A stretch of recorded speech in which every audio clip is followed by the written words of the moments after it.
descer.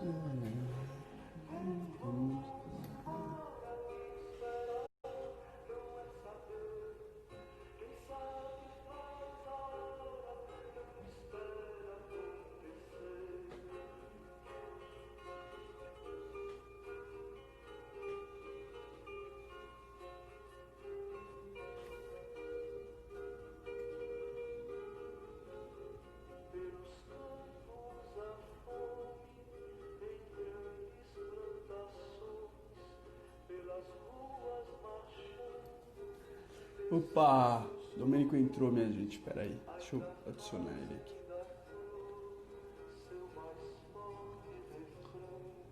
Não pode participar. Ué? Por que não?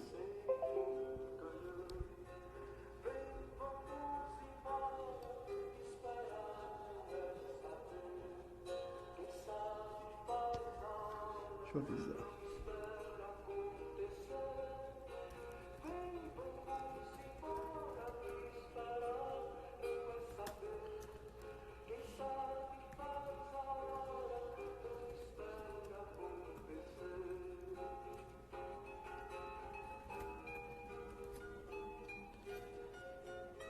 Caramba. Pera aí. Deixa eu ver aqui. Domênico. Engraçado, gente. Eu não tô conseguindo chamar o Domênico pra sala. É...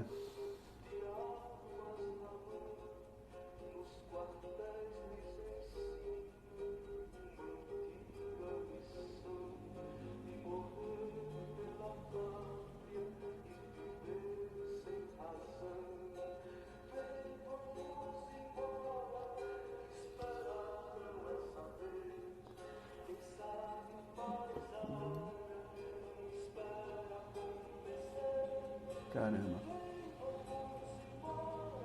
Rapidinho, gente.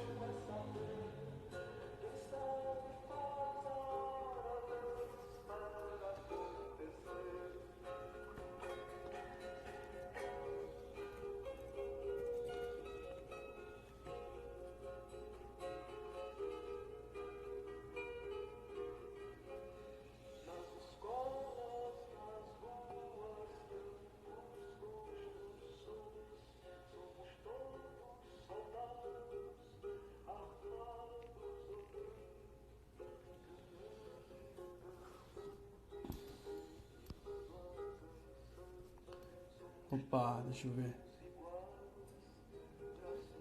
Pera aí. Domênico, agora vai.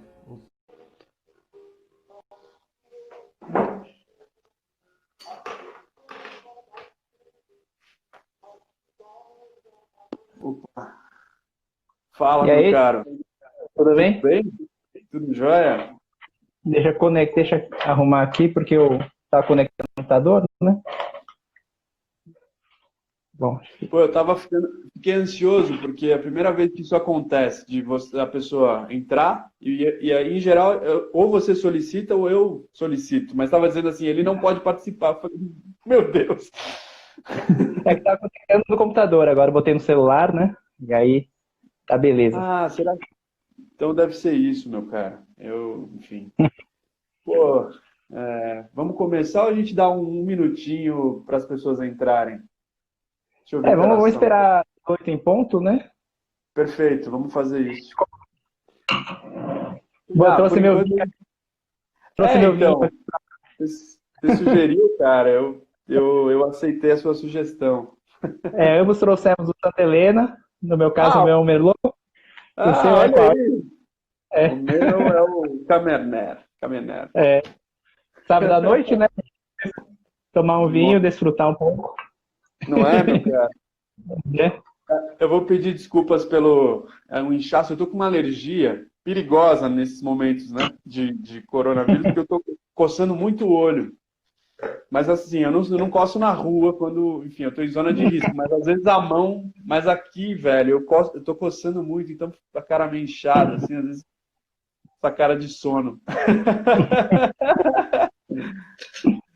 Vamos aqui, peraí. Vamos brindar esse Vamos, encontro? claro, né?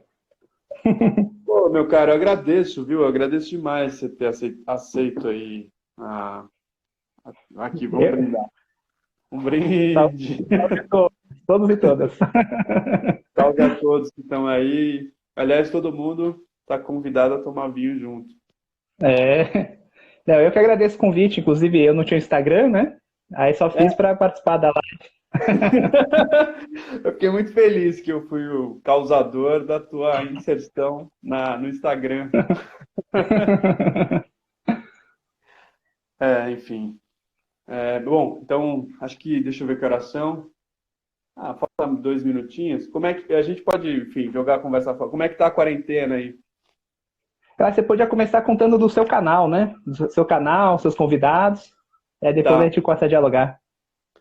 tá bom. Não, eu ia enrolar um pouco antes para a gente jogar a conversa fora até dar 8 horas. Aí a gente começa oficialmente, mas eu posso. Você quer que eu fale agora do canal ou começa às 8? Começa às 8. Então, a quarentena aqui, ela tá em Goiás, né? É mais tranquilo aqui em São Paulo, que a gente tem um número menor de infectados. E, felizmente, todo mundo está com a máscara na rua. Então, aí é uma prevenção maior. E algo que ajuda é o tempo seco, né? O tempo é muito seco aqui, então doenças respiratórias são menos intensas, né? Do que lugares mais úmidos, como São Paulo, por exemplo. Pode crer. Eu tô falando de São Paulo. Aqui, enfim, tá feio o negócio. Acho que o decreto de usar as máscaras, eu acho que surtiu um pouco de efeito aqui, mas, enfim, eventualmente eu fico próximo à região da Praça Roosevelt, e aí eu vejo muita molecada ali sem máscara ainda, enfim. Mas, enfim, às vezes eu saio para caminhar, cara, porque não dá para não caminhar. Eu ponho a minha máscara, né? Tomo todos os cuidados do mundo, enfim, dou uma. Cara, 8 horas, vamos começar então? Vamos? Então, beleza, eu vou começar. Primeiro, eu queria começar agradecendo você que topou estar aqui para a gente discutir sobre extremismos políticos, que inclusive é a autoria do teu livro, sobre esquizoanálise, falar de esquizodrama, de criação. Você falou para eu falar um pouquinho desse canal, né? Assim, eu me chamo Diego, eu sou ator de teatro sobremaneira, assim, essa é a minha principal vocação, digamos assim, durante muito tempo. E há 2 anos eu comecei a fazer uma formação com o Luiz Fugante em esquizoanálise, e eu me apaixonei pela esquizoanálise. A esquizoanálise tem operado uma revolução na minha vida, na maneira da gente se compor, né, nas aberturas, enfim, desconstrução da ideia de uma identidade para se abrir para uma multiplicidade, para essas micro-revoluções. E aí, assim, eu sou um apaixonado pela esquizoanálise, um apaixonado por teatro, por arte, pela vida também, né? A gente está vivendo um momento muito difícil, onde a vida está sendo ameaçada em vários âmbitos, agora institucionalmente, né? Talvez, enfim, sempre essa tendência talvez sempre existiu, assim, mas agora está muito violento, né? E aí a gente está em quarentena, enfim, aí um pouco surgiu esse impulso de querer se mobilizar micropoliticamente para, enfim, ajudar a espalhar o máximo de devires revolucionários, de movimentos de afetos, circular afetos, né? E conhecer pessoas, vozes, enfim, não ficar tanto no sofrimento, na paranoia, né? Embora seja muito difícil, muito duro para todo mundo, mas, enfim, esse foi um pouco o desejo. E aí eu fiz o convite a você e você gentilmente aceitou. Eu agradeço demais a sua presença. Eu já acompanhei alguns cursos seus pela internet. A internet maravilhosa, que ela democratiza um pouco, né? Democratiza bastante, enfim, os nossos acessos. E te acompanhei alguns cursos pela internet, um que você deu em Brasília. E, enfim, te falei, porra, é um gigante, é um guerreiro que está, enfim, contribuindo para a disseminação dessa coisa tão potente que é a esquizoanálise, enfim. Só uma última coisinha. Eu também sou ator, né? Mas assim, eu tenho um viés da direção teatral também. Que eu comecei uma experimentação, e aí eu me ministrei um curso chamado A Potência do Ator, que é muito atravessado pela esquizoanálise também, né? Assim, no sentido de que a ideia é conclamar, chamar as forças do intérprete de pensar, de sentir, de agir, porque, em geral, as nossas forças estão capturadas pela máquina social, pelo corpo dos sócios, né? Então, enfim, ajudar nessa liberação de forças e o intérprete poder criar com singularidade. E aí, assim, eu estou desenvolvendo um método que eu chamo de teatro libertário, que é muito atravessado pela esquizoanálise, mas também pela minha trajetória de uns 10 anos fazendo teatro, enfim, de vivência. Enfim, então um pouco essa panorâmica. Então, agradeço demais. Agora, enfim, quero te ouvir. Vamos trocar. É muito legal, né, isso do seu grupo com Fugante, né? Eu acho que a gente tem que exaltar o trabalho do Luiz Fugante da Escola Nômade com artistas, né, com poetas, com atores, que ele sempre teve um trabalho assim de anos, né, no campo da arte, inclusive com um grande palestrante. Então, eu acho que a gente tem que exaltar esse grande filósofo, né, esse filósofo nômade que não está na academia, não está nas universidades, mas está formando as pessoas, né, em vários campos. Eu também tive o prazer de trabalhar uma época com ele, né, mas isso já faz alguns anos já, né, no 2005, 2006, a gente estava querendo ampliar a Escola Nômade, Fugante, Marília de Assis, o saudoso Walter Rodrigues, que mudou para a Vitória da Conquista, infelizmente falecido, né? Então acho que é um jeito assim de fazer rizoma da esquizoanálise no campo da arte, não só na arte, como no campo um pouco da política e da clínica, como a gente vai discutir hoje, né? Pô, maravilhoso o que você falou. Vou fazer um adendo. Ele lançou um curso recentemente, especificamente para artistas.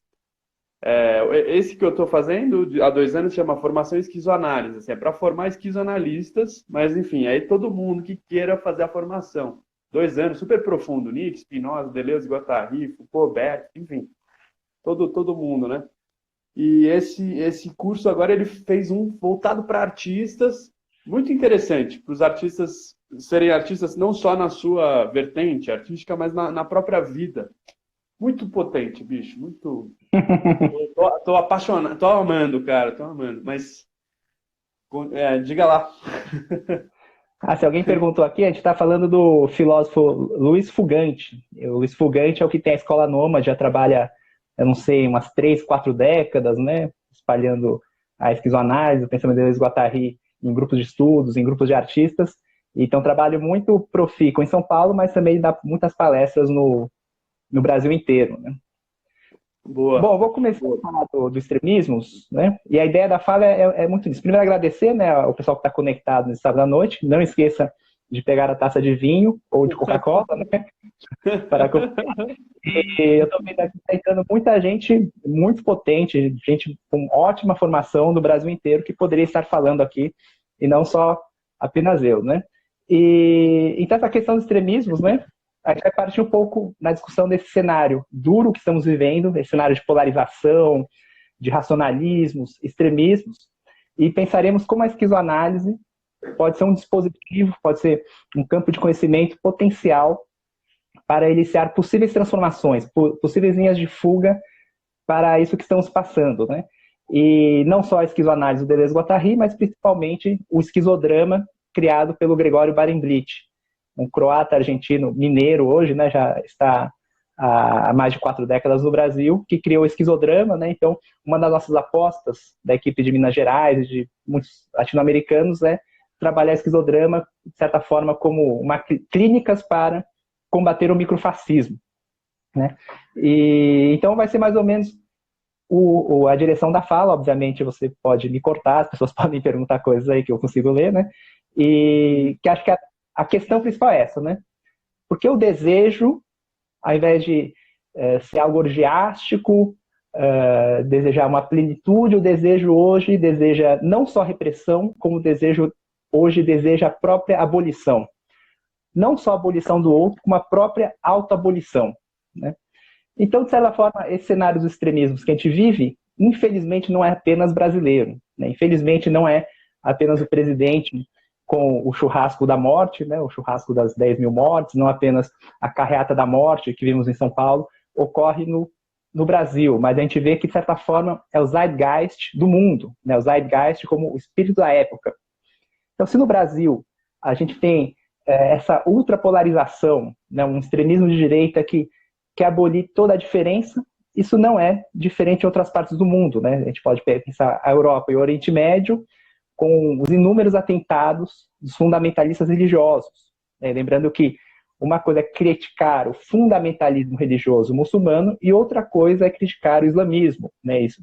Você ter terroristas islâmicos não quer dizer que todo muçulmano é ruim, da mesma forma, né?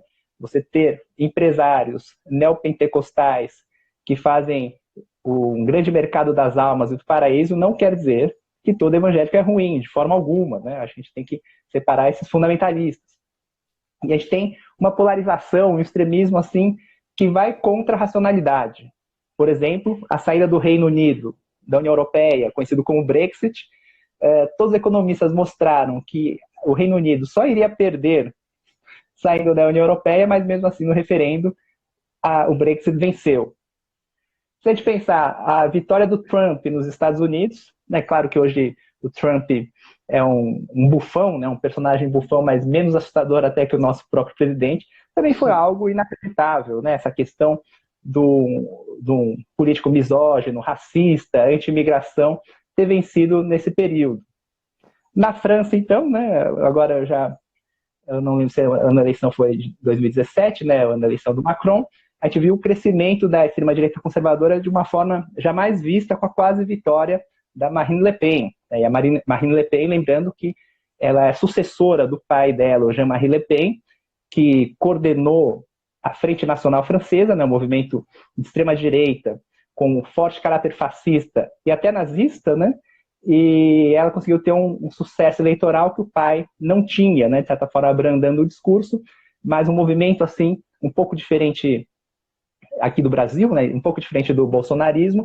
A Frente Nacional tem um movimento alimentado por muitos intelectuais, doutores reconhecidos de diversas áreas, ali fazendo o seu projeto de governo, enquanto no bolsonarismo temos ainda só aquele brasileiro que fala da sua chácara em Virgínia, né, que é um tal de Olavo de Carvalho, que é mais um príncipe da retórica e da destruição do que alguém que tem um projeto programático para o país, né?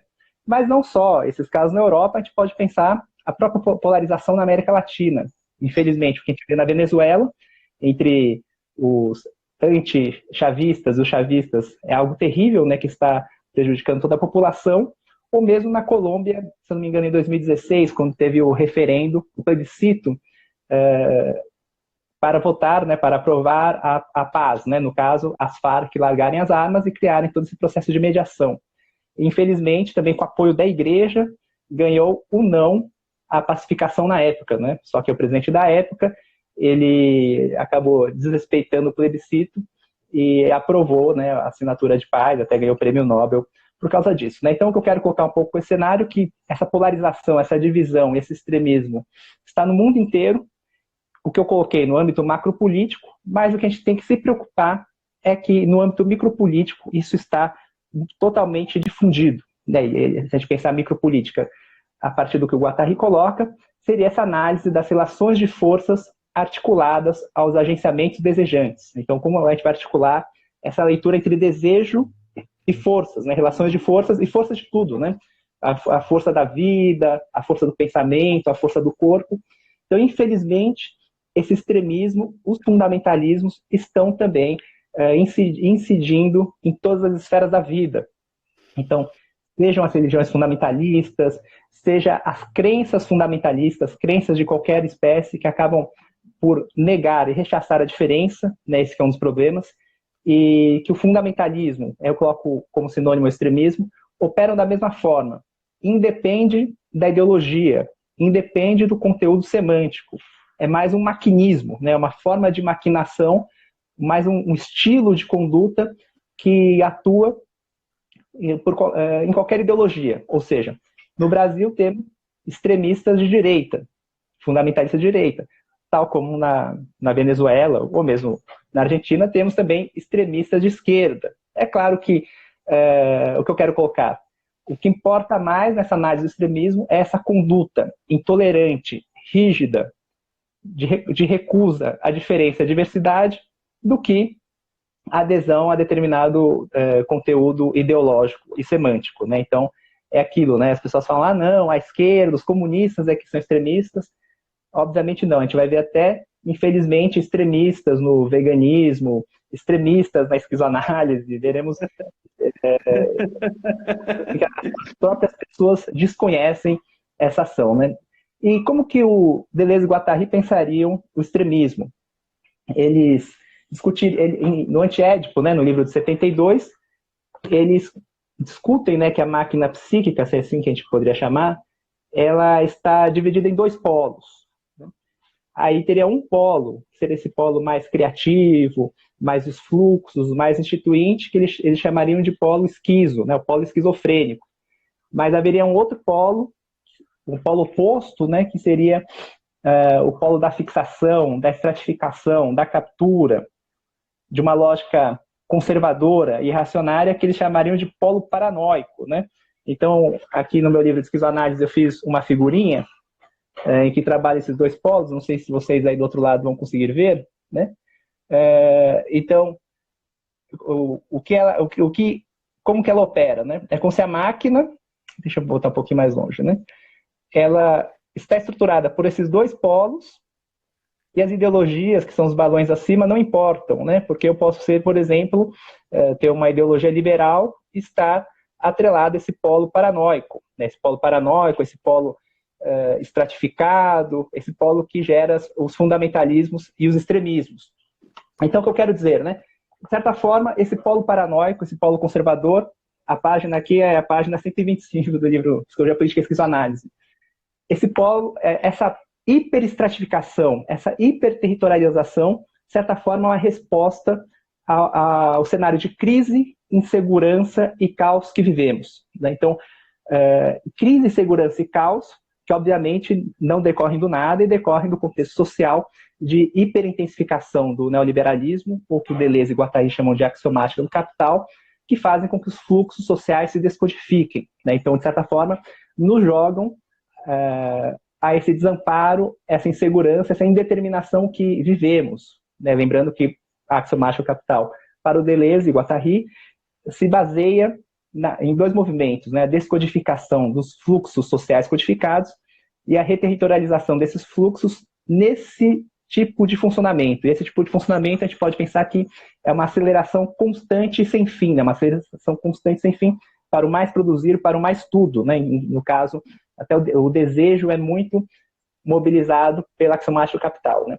Mas no caso que ocorre, acaba tirando todos os nossos estratos, todos os nossos territórios de continência e levam o sujeito, o indivíduo, os coletivos, né, a esse desamparo.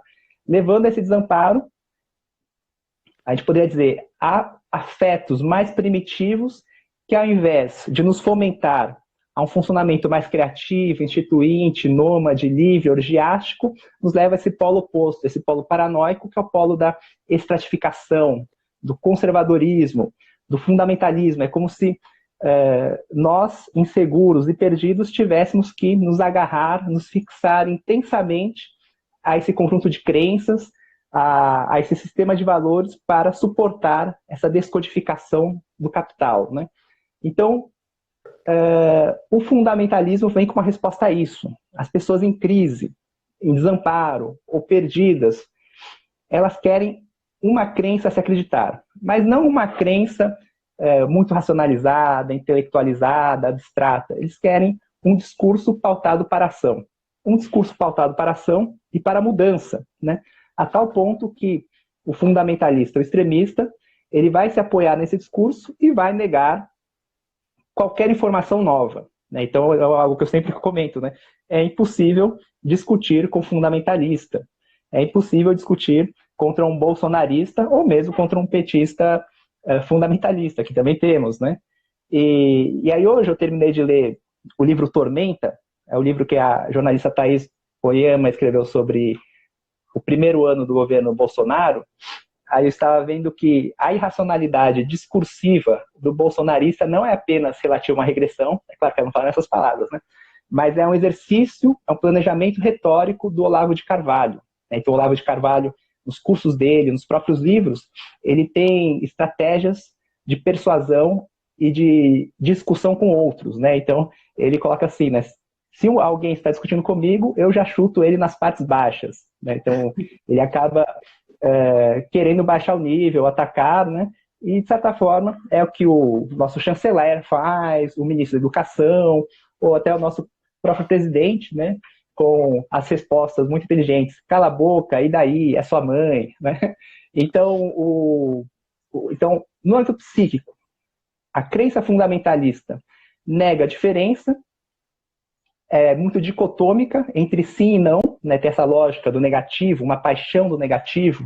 Eu amo, eu entro em adesão com o que me é igual, mas eu rechaço com o que é diferente, mas também é uma estratégia retórica desses grupos para atacar os outros, né? Então, o Olavo de Carvalho deixa isso muito claro. Mas, infelizmente, a gente vê que o extremismo é uma mutilação do real, né? Porque se a gente pensa que o real é uma polifonia, é uma multiplicidade, é um fluxo da duração, né? O extremismo quer criar uma verdade única, né? Um discurso único. E isso, então, tem muito a ver essa estratificação no polo paranoico. E o polo paranoico, né? Por mais que, quando a gente discute sobre a conduta do presidente, eu sempre defendo que o Bolsonaro não é louco, o Bolsonaro ele segue uma cartilha política, né? Que é a cartilha do populismo. Um traço claro do Bolsonaro, que está no livro da Thaís Oyama, é que ele é extremamente paranoico, né? Ele e o Carluxo, né? Isso de conduta paranoica e dicotômica, que expressam muito bem o que o Deleuze e o Guattari vão falar dessa maquinação do polo paranoico da máquina psíquica. Bom, então só comecei falando um pouco desse cenário do extremismo, né? E essa divisão que vivemos tanto no âmbito político, macropolítico, como no âmbito cotidiano, né? No âmbito cotidiano, em que muitas vezes deixamos de ser amigos de pessoas, deixamos de relacionar com outros, devido a diferenças de crenças, né? Então, até brinco às vezes, né? Nossa, né? Às vezes os veganos, nada contra os veganos, né? Eu admiro eles, às vezes os veganos param de se relacionar com os carnívoros, virando um novo tipo de extremismo. Ou tipos de feminismo, é claro, eu adoro feminismo, defendo o feminismo, a revolução é feminista, é da mulher, mas tipos de feminismo da Valerie Solanas. A Valerie Solanas foi conhecida como aquela mulher que atirou no Andy Warhol na década de 60. E ela tem um livro chamado Scum Manifesto, Society of Cutting Up Men, ou a sociedade Scum Manifesto, né? Scum de escória, mas também a sigla de a sociedade fazer picadinho dos homens, né? É um livro extremista, né? É um livro que coloca assim, a inferioridade do homem frente à mulher e que a sociedade só vai ser emancipada com a aniquilação do homem. Todo mundo acharia que isso é uma ficção, né? Mas na medida que a Valerie Solanas, né, tenta matar o Andy Warhol e ela tinha uma postura assim, muito dura, né? Muito fundamentalista, aí creio que são condutas que tendem mais a afastar do que a juntar as pessoas, né? E, então, assim, há um feminismo extremista, sim, há condutas religiosas extremistas e há uma esquerda extremista. Isso a gente tem que ter claro, né? Há uma esquerda extremista, a esquerda tem que reconhecer que, em muitos casos, se sectariza em pequenos grupos fundamentalistas e afastam todo mundo, né? Afastam as pessoas que querem participar.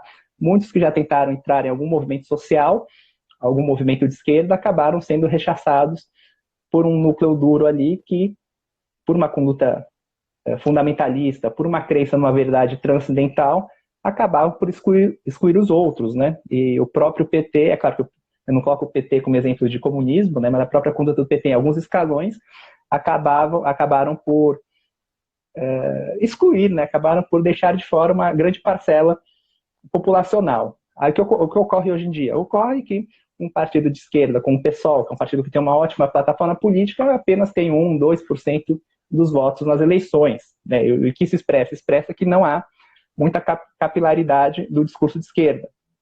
Só que, como nunca há vazio de poder, quem ocupou esse lugar?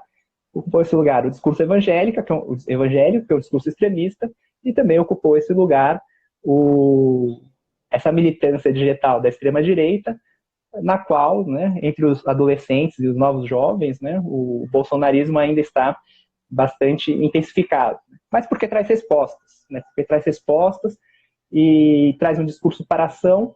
E hoje, infelizmente, As pessoas querem muito mais saber o que irão fazer devido a essa maquinação do polo paranoico do que uma racionalização, uma elaboração, uma abertura aos processos de afetação para que se chegue a novos mundos possíveis.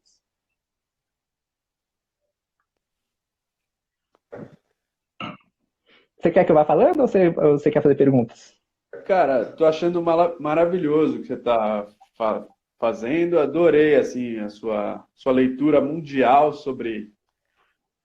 Eu acho que você é o cara, né? Então vai fazendo. Uma hora vai vir alguma coisa, vai vir uma pergunta, enfim. Manda brasa no que você preparou. Tá, então eu vou seguindo. Então, esse Zeitgeist, né, ele se expressa nesses neoconservadorismos, né, que essa fixação, essa hiperterritorialização em conjuntos de códigos, mas conjuntos de códigos que eu posso trocar por outro. A questão é que isso vai proporcionar uma continência, e a gente vê, né, o nacionalismo é uma hiperterritorialização, que resulta na xenofobia e na expulsão dos diferentes. Né? Todo mundo que já teve a experiência de morar nos Estados Unidos ou na Europa já sentiu na pele o que é ser alvo de preconceito. Né? E, obviamente, esses neoconservadorismos, esses neofascismos, né, resultam de uma espécie de uma identificação de urgência. Se há um momento de crise, de insegurança, desamparo, eu tenho que fixar-me, colar-me a um determinado código. Né? E o determinado código, infelizmente, no Brasil, em 2018, foi a nova oferta política que o Bolsonaro ia proporcionar. Né? Porque o Bolsonaro ele se colocou como uma diferença, como uma mudança, como o Messias, como aquele que ia chacoalhar todas as estruturas. E está chacoalhando, né? Mas ninguém imaginou que... Todo mundo sabia que o governo ia ser péssimo, mas ninguém imaginou que o governo ia ser tão ruim como está sendo. E isso que o Bolsonaro, como ele se colocou, né, é a própria cartilha do populismo, né, que o discurso populista, diferente do político popular, à la Getúlio Vargas, o populismo é o discurso, é a estratégia que é o povo contra as elites. Né? O povo contra as elites. Então, Bolsonaro queria falar pelo povo, mas um povo contra as elites corruptas, no que se refere que haverá uma mudança, haverá uma transformação. Né? Então, é alguém que acaba portando a ideia de uma transformação, mas uma transformação na qual não se sabe o que é.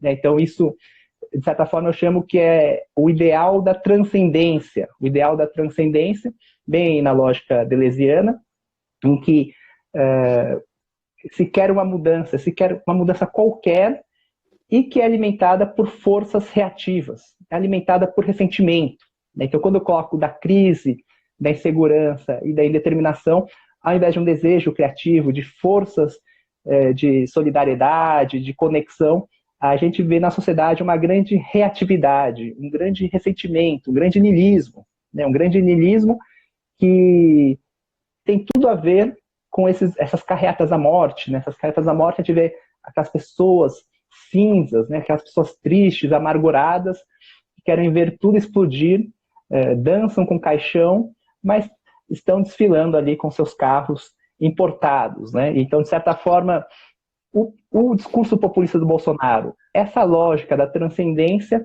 ela se conecta e se multiplica a essas forças reativas e do ressentimento. Né? Então, obviamente, quem conhece a literatura sabe que estou falando do Nietzsche, e o Deleuze tem um livro muito interessante, né, que é Nietzsche e a Filosofia, se não me engano, de 1962, em que ele trabalha muito essas questões. Né? E a pergunta, em geral, é essa. Né? Como fazer que as forças reativas sofram uma transmutação para que se tornem ativas? Né? Como que sai dessa lógica do fraco e do escravo?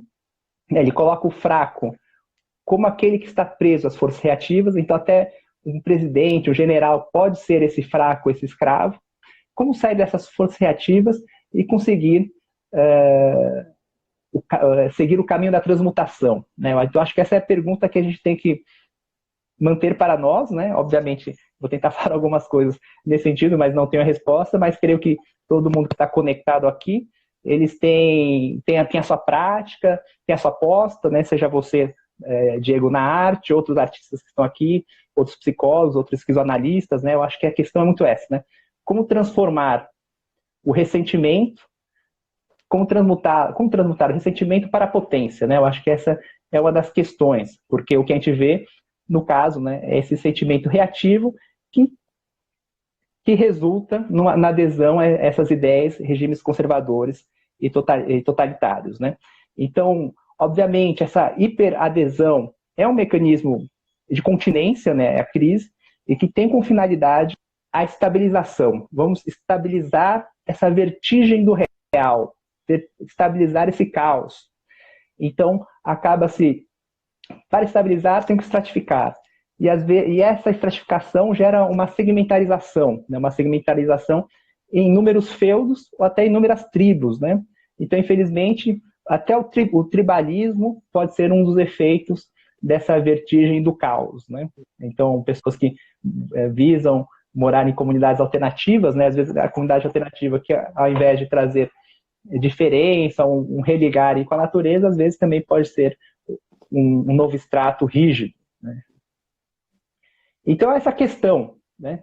Essa hiperterritorialização, ela resulta da axiomática do capital. E essa hiperterritorialização, ela expressa condutas microfascistas, né? Condutas autoritárias, condutas de exclusão ao outro.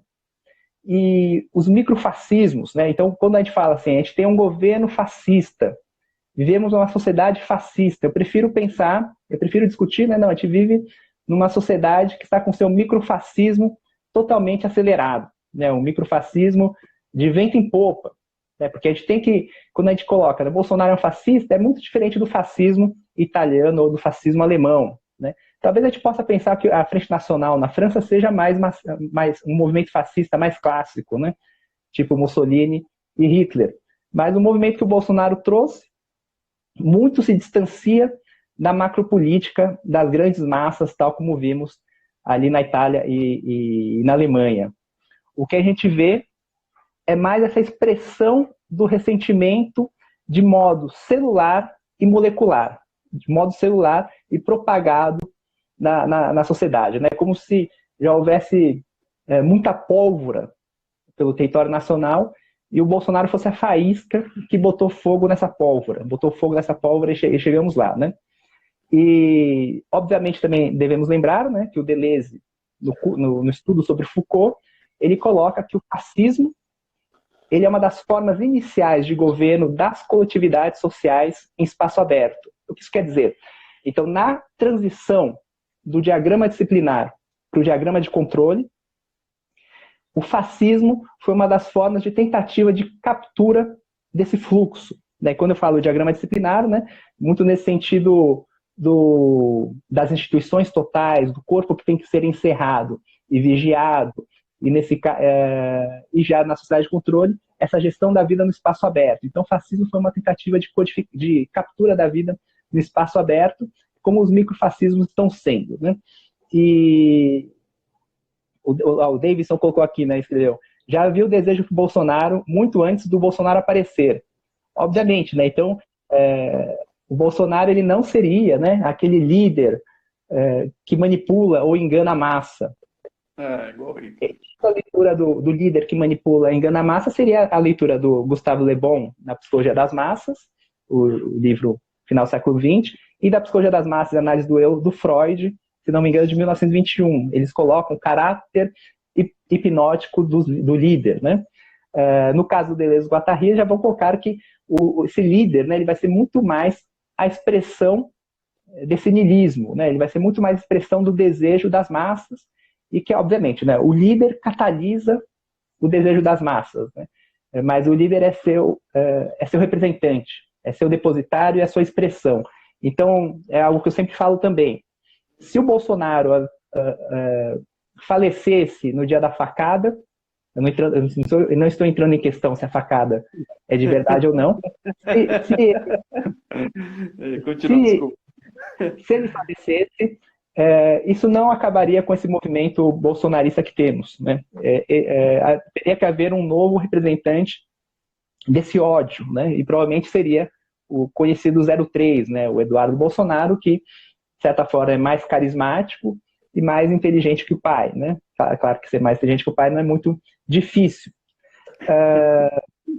Então, nos microfascismos, por mais que remetam ao fascismo, né, eu acho que o que importa a gente pensar são 4 dimensões dos microfascismos. Isso na discussão do Deleuze, né?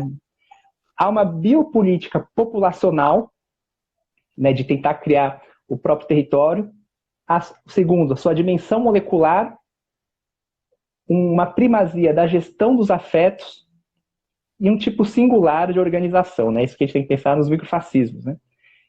Então, essa governamentalidade populacional está fortemente calcada na divisão entre nós contra outros. Então, essa é a estratégia, né? Essa é a estratégia em qualquer fascismo ou microfascismo. Ou então, se a gente pensar, seria a extrapolação de uma lógica narcísica contra outros, né? E nessa governamentalidade populacional, a gente tem uma reclamação do espaço vital, né? Uma reclamação do espaço vital que, de certa forma, é a construção de um território, a construção de uma nação para esse povo. E no caso, né, no Brasil, muito claro, né? Essa reclamação do espaço vital pelas cores verde e amarela, a camiseta canarinho da seleção, que infelizmente nós, anti-bolsonaristas, não queremos mais usar, e a constituição de um território, né, de linhas, de fronteiras, nas quais quem é de esquerda, quem pensa diferente do bolsonarismo, tem que ir para Cuba. É claro que agora eu gostaria de estar em Cuba, né? Pouco um calorzinho na praia, né? Mas então, a toda essa questão da criação do território. Há essa biopolítica racial, no que se refere à perseguição de uma raça, a perseguição de uma raça pura, seja o arianismo na Alemanha, ou seja o ser brasileiro aqui no Brasil, mas que é algo muito mais complexo, né? O que é ser brasileiro num país que é formado por pessoas de mais de 100 outros países, de inúmeras etnias que a gente não consegue nem quantificar, né? Mas há muito nisso, tanto que houve aquelas paródias, né, do movimento nazista, até fotos, né, com pessoas negras se colocando como nazistas, um pouco nessa questão de afirmação de uma raça, né? Mas, de certa forma, funciona, né? Porque o próprio Bolsonaro, né, como italiano, né, um branco, homem, de olhos claros, né, ele acaba ocupando esse lugar meio ariano no Brasil, né? Porque alguém muito mais carismático que o Bolsonaro e que não encaixa nesse papel, que eu achei que ele ganharia muitos votos e não ganhou, é o Cabo Daciolo, né? O Cabo Daciolo, a gente tem que reconhecer que ele é um líder de massas, né? Ele organizou uma grande greve dos bombeiros no Rio de Janeiro, ele consegue comunicar-se com as pessoas e tem essa faceta messiânica evangélica que creio que o Daciolo pode ganhar muitos votos, mas por sua origem negra, né, creio que dificilmente poderá vencer alguma grande eleição. Não que eu goste do Cabo Daciolo, mas ele é um personagem bastante interessante, né? E ele tem um certo histórico e tem um grande futuro. E nessa governamentalidade populacional, a gente tem algo muito interessante no microfascismo, que é a denúncia do inimigo como agente infeccioso. Essa lógica pensa toda a diferença como, de certa forma, como um vírus, né? Algo que vai causar infecção para o corpo populacional, né? Então, há essa expiação do mal-estar no outro e a lógica da morte do outro como forma de garantir a vida do coletivo. Vou ter uma pergunta aqui, se há uma ruptura desse estiramento, né? Vamos pensar nisso daqui a pouco, né? Essa questão no movimento desejante insurrecionista, porque, claro, né, essa questão da quarentena, da pandemia também nos enfraqueceu, né? Nos enfraqueceu porque nos isolou, né? Nos isolou, é claro que estamos mais conectados pelas redes sociais, mas as nossas manifestações, de certa forma, estão um pouco menos escutáveis, né? A gente não está ocupando o pavimento das ruas. Quem está ocupando o pavimento das ruas são os bolsonaristas, né? Nas carreatas. Então, essa questão de uma insurgência macro, vamos pensar ainda, né? Que estamos fazendo a cartografia do presente, né? Porque o problema dessa lógica de colocar o outro como agente infeccioso é que vivemos um paradigma imunitário, né? Um paradigma de que o que é o imunitarismo? Essa ideia de ser imune ao outro que pode nos causar um mal. Então, excluir esse outro para que o corpo sobreviva, né? Então, assassinar, exterminar a diferença para que essa biopolítica populacional dê certo, né? Então, o problema dessa lógica imunitária é que vai na contramão do que a gente defende de uma lógica comunitária, né? Porque o que é a comunidade senão a conexão e o agenciamento das diferenças. Já a lógica imunitária é o contrário, né? Eu trabalho um pouco nesse livro aqui, né, que eu já divulguei demais até no capítulo de microfascismos, como que se dá esse paradigma imunitário.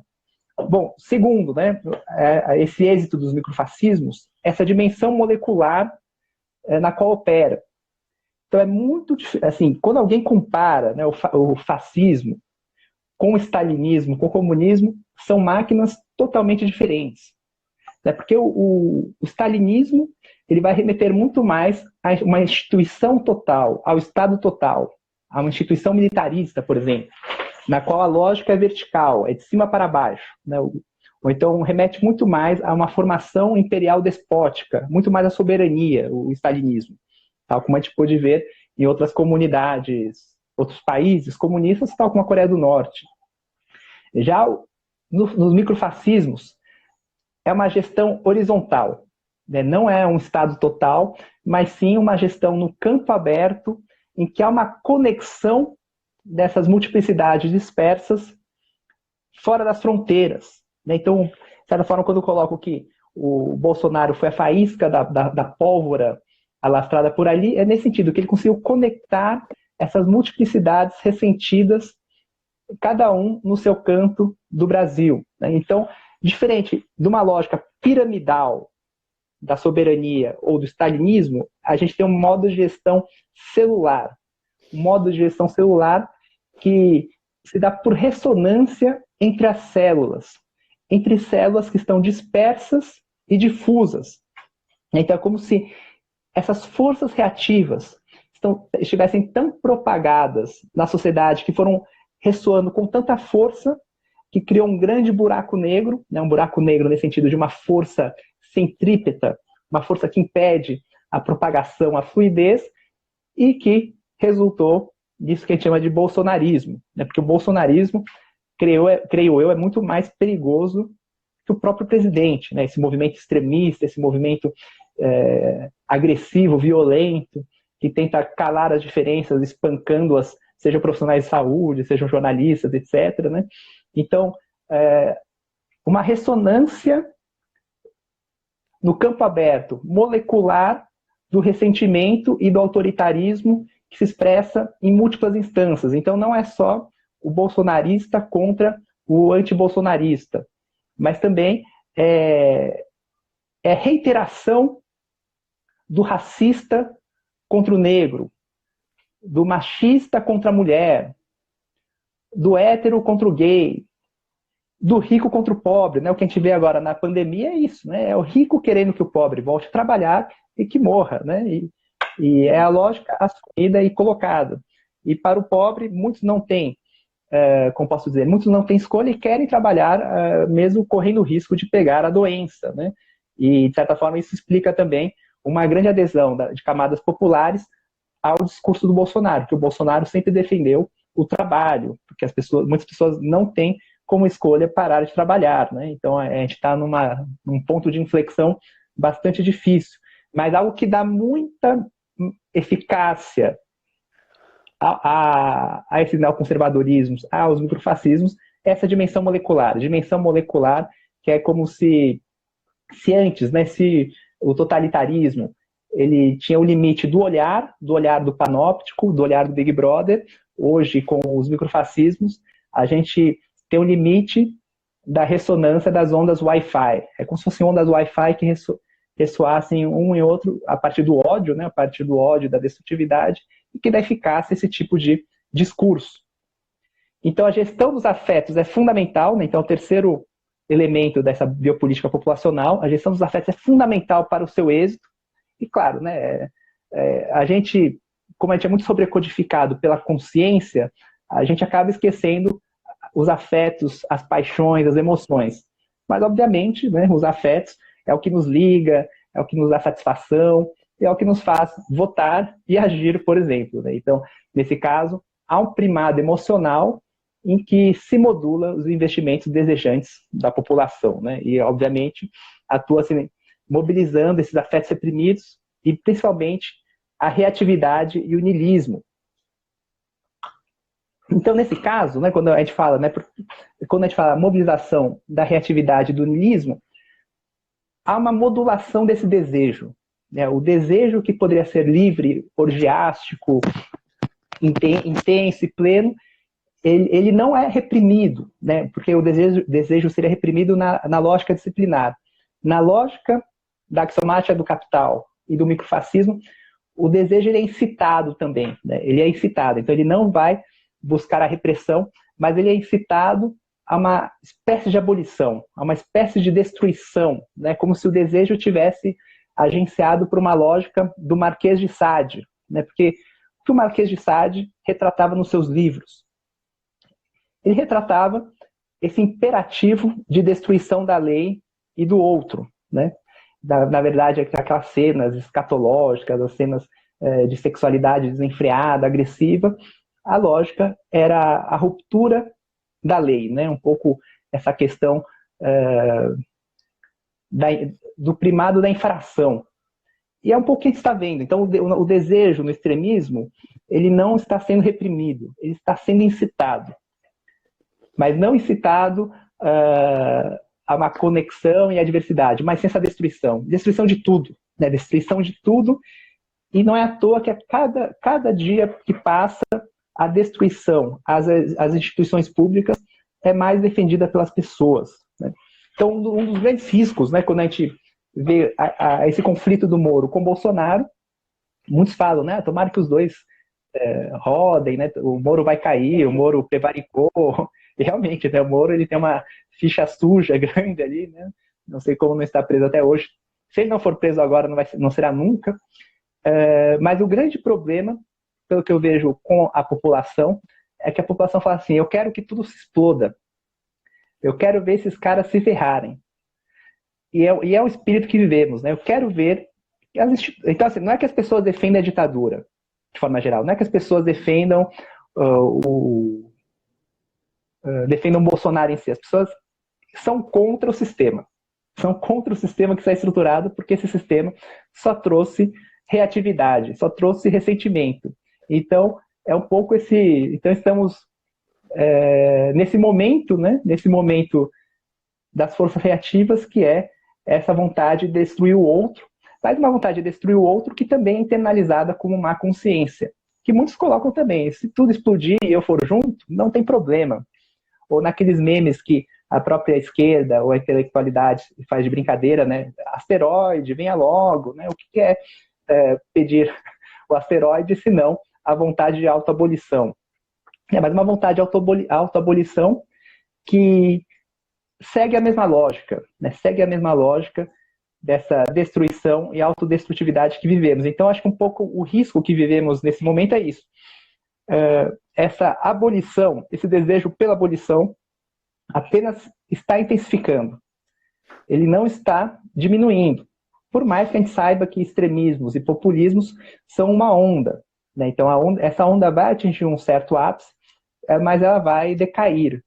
Então, a gente tem que pensar como transformar, como mudar o vetor desse desejo, que deseja a abolição do outro e a própria abolição de si, para um outro caminho, né? Um outro caminho que não seja dessas emoções primitivas do medo, ódio, ressentimento e insegurança. Porque é aquilo que eu falei, né? O paradigma imunitário nos leva a esse desejo de destruição e extermínio de tudo, né? De tudo que escapa à norma, né?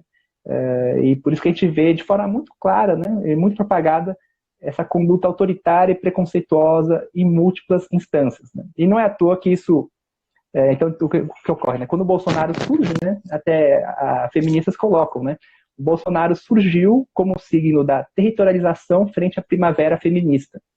Então, homens e mulheres que se sentiram muito aterrorizados pelo crescimento do feminismo, pelo crescimento da questão da diversidade sexual, acabaram querendo essa hipercodificação nessa figura muito triste, né? Mas não só ele, né? Como todo o governo dele. Não vamos imaginar que Hamilton Mourão é melhor que o presidente, né? Lembre-se que ele muitas vezes organizava eventos de homenagem ao coronel Ustra, né? O Carlos Alberto Brilhante Ustra, conhecido torturador do DOPS ou do DOI-CODE, né? Um dos dois, né? Mais conhecido assim, a ponto dele, ele tinha cargos, né? Cargos no governo, de adido militar, e ele perdeu esse cargo por estar ligado à ditadura, né? Bom, então, como eu já coloquei, né, esse quarto elemento dos microfascismos, essa organização é uma organização horizontal e segue essa lógica de buraco negro. É como se fosse um corpo canceroso que fosse crescendo, se propagando rizomaticamente, né? Então, aí a gente veria um exemplo de um rizoma destrutivo, né, e não um rizoma construtivo. E repetindo, não é manipulado pelo líder, mas amplificado por ele. Então a gente vai ver essas políticas do niilismo muito propagadas em múltiplos espaços, e até com a própria questão, né, porque quando o Deleuze e o Guattari, eles discutem, né, eles questionam, falam assim, não, a gente não pode combater só o fascismo externo, a gente tem que combater os próprios microfascismos. Aí nós, né, temos que entrar no movimento de autossuspeição e nos questionar, será que eu mesmo não atualizo esses microfascismos? Será que eu mesmo não atualizo esse ódio ao outro? E aí, se a gente faz uma reflexão, uma autoanálise mais profunda, perceberemos que, em muitos casos, sim, atualizamos essa destrutividade, atualizamos esse niilismo, só que e no mesmo movimento deles, nós achamos que nós estamos corretos. E um exemplo claro disso é aquilo, né? É só pensarmos, quem assiste, né, um noticiário, um pronunciamento do Bolsonaro, aquelas pessoas que têm muitas vezes nós temos uma reação visceral de ódio, querendo matá-lo, né? Então, será que essa reação não é uma resposta extremista ao presidente? Será que a gente não poderia conseguir elaborar isso, né? Claro que eu não falo elaborar isso dando a outra face, tal como o verdadeiro Messias, mas também o que eu quero colocar é que o extremismo é o zeitgeist, né? Então, estamos no outro polo, estamos atualizando isso também, e por isso que a gente tem que pensar em estratégias muito complexas para resolver essa situação, porque a gente já qualifica o outro como errado, mas, claro, se a gente pensa numa verdade, o outro está errado, mas há mecanismos que fazem desse outro não ser um mero bolsonarista, né? Ele é outras coisas também, além de ser meu tio, sua tia, ou sua própria mãe.